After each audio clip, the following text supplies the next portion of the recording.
بسم اللہ الرحمن الرحیم۔ السلام علیکم۔ آج کا جو میرا ٹاپک ہے وہ آزمائش کا دور۔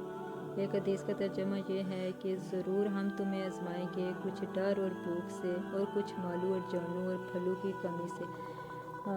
خوشخبری سنائیے ان صبر کرنے والوں کو، اس کے بڑے نصیب جسے آزمائش دوست جانچ ہوتی ہے اس کی جس پر ہوتا ہے۔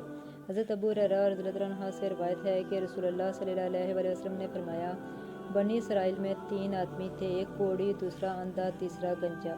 اللہ تعالیٰ نے ان کی آزمائش کے لیے ان کے پاس ایک فرشتہ بھیجا۔ فرشتہ کوڑی کے پاس آیا اور کہا، تجھے کون سی چیز سب سے زیادہ پسند ہے؟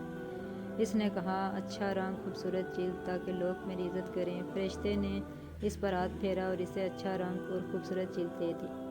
فرشتے نے پھر پوچھا، تجھے کون سا مال زیادہ پسند ہے؟ اس نے کہا، اونٹ یا گائے۔ فرشتے نے اسے ایک گائے اور اونٹنی دے دی اور کہا، تجھے اس میں برکت ہو۔ پھر فرشتہ گنجے کے پاس آیا اور پوچھا، تجھے کون سی چیز زیادہ پسند ہے؟ گنجے نے کہا، میرا گنجا پن چلا جائے اور خوبصورت بال آ جائیں تاکہ لوگ میری عزت کریں۔ فرشتے نے اس پر ہاتھ پھیرا تو گنجا پن جاتا رہا اور خوبصورت بال اگ آئے۔ فرشتے نے پوچھا، تجھے کون سا مال زیادہ پیارا ہے؟ اس نے کہا، گائے۔ فرشتے نے اسے ایک گائے دے دی اور کہا، تجھے اس میں برکت ہو۔ پھر فرشتہ بندے کے پاس آیا اور پوچھا، تجھے کیا پسند ہے؟ اندھا بولا، اللہ تعالیٰ میری بینائی لوٹا دے تاکہ میں بھی لوگوں کو دیکھ سکوں۔ فرشتے نے اس کی آنکھوں پر ہاتھ پھیرا تو اللہ تعالیٰ نے اس کی بینائی لوٹا دی۔ پھر پوچھا، تجھے کون سا مال زیادہ پسند ہے؟ اس نے کہا، بکری۔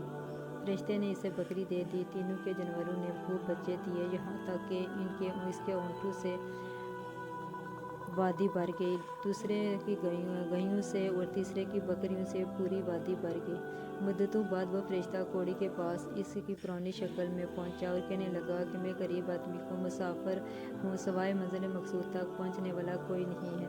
سفر میں زاد راہ ختم ہو گیا ہے۔ اللہ تعالیٰ کے نام پر سوال کرتا ہوں جس نے تمہیں اچھا رنگ اور اچھی جلد اور اونٹ سا قیمتی مال عطا کیا ہے، مجھے ایک اونٹ دے دو تاکہ میں اپنی منزل مقصود تک پہنچ جاؤں۔ اس نے کہا، میں تجھے کچھ نہیں دے سکتا، مجھ کو بہت سے لوگوں کے حقوق ادا کرنے ہیں۔ فرشتے نے کہا، شاید میں تمہیں پہچانتا ہوں، کیا تم کوڑی نہیں تھے جس سے لوگ نفرت کرتے تھے؟ غریب تھے تو اللہ تعالیٰ نے تجھے مال دیا۔ وہ آدمی کہنے لگا، یہ مال تو مجھے اپنے باپ دادا کی وراثت میں ملا ہے۔ فرشتے نے کہا، اگر تم جھوٹ بول رہے ہو تو اللہ تعالیٰ تمہیں پہلا جیسا ہی کر دے۔ فرشتہ گنجے کے پاس آیا، اس کی پرانی شکل میں پہنچا اور اس سے بھی پوچھا، ویسے ہی کہا جیسا کہ کوڑی سے کہا تھا، اور اس نے بھی زاد راہ کے لیے کچھ مال مانگا، لیکن گنجے نے بھی کوڑی کی طرح کچھ دینے سے انکار کر دیا۔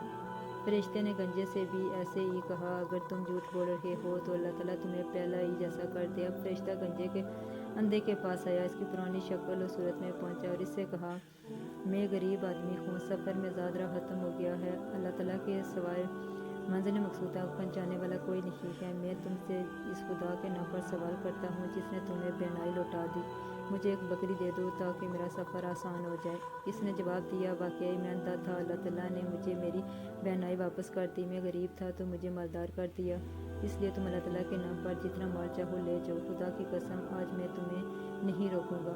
فرشتے نے کہا، اپنا مال اپنے پاس رکھو، تم تینوں کو آزمایا گیا تھا، اللہ تعالیٰ تم سے راضی ہے اور تمہارے دونوں ساتھیوں سے ناراض ہے۔ بنی اسرائیل کے کوڑی، اندھے اور گنجے کا واقعہ تھا۔ اللہ تعالیٰ اپنے بندوں کو کبھی اپنی نعمتیں دے کر آزماتا ہے، کبھی دی ہوئی نعمتوں کو چھین کر آزماتا ہے۔